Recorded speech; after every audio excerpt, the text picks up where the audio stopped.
Think about the heart of the Christmas story. It is not set in a palace or a grand hall, but in a simple, humble shelter, a place of necessity, offering basic protection from the elements. This setting, this table, is just as vital to the narrative as the figures within it. A wooden nativity table isn't merely a background or a display case. It is the foundational vault that houses the story. Building it from wood feels instinctively right because the wood was likely the material of that original shelter. It provides the warmth, the texture, and the quiet dignity that the scene requires. The purpose of this table is to create a contained space, a miniature architecture that frames the figures and focuses the narrative. Its design is almost always elemental, a sloped roof, often thatched in miniature with raffia or simple shaped wood, suggests shelter, supporting posts or walls which can be opened or partially closed. Defines the perimeter. The floor is a solid wooden base representing the earth of the manger's floor. This isn't about ornate details, it is about establishing a scene of place. A good stable feels grounded and sturdy, a silent, reliable witness to the event it displays. Wood is the only material that truly makes sense for this.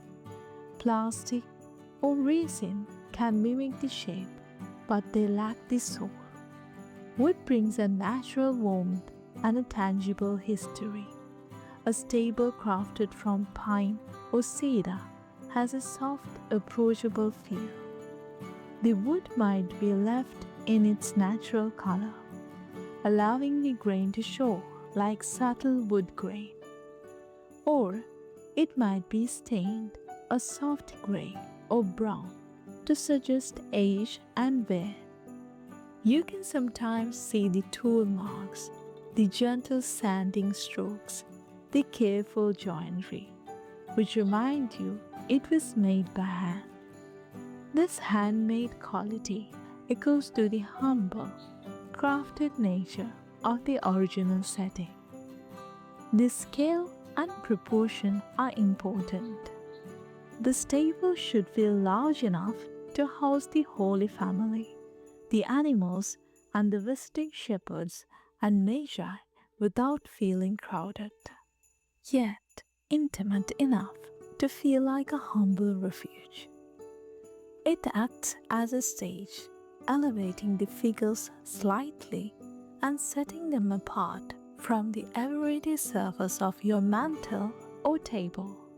By creating this defined space, the stable tells your eye where the story is happening. It turns a collection of figurines into a cohesive scene.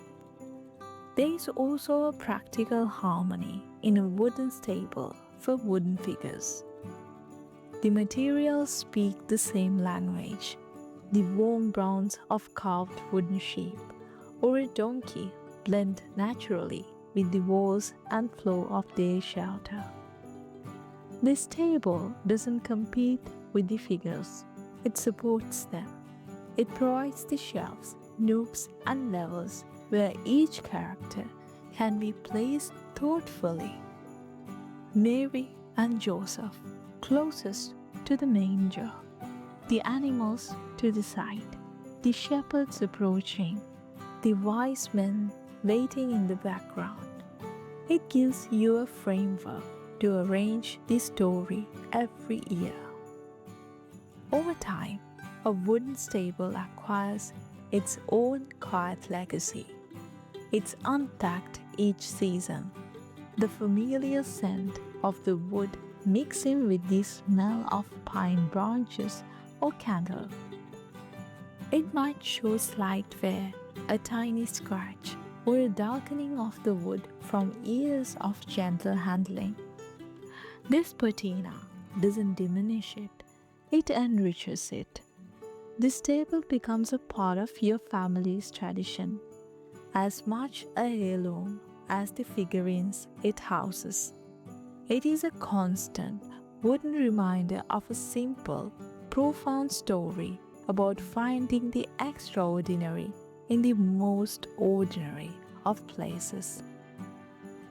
In the end, a wooden nativity stable does a quiet but essential job. It provides the wear. It uses the timeless, warm, and honest nature of wood to build the simple world that holds the heart of Christmas. It is a backdrop that is in itself a fundamental part of the story being told.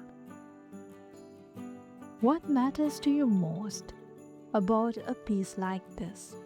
Is it the way it completes and grounds the nativity scene, the natural, timeless look of wood as the setting, or the role it plays as a lasting part of your family's holiday tradition?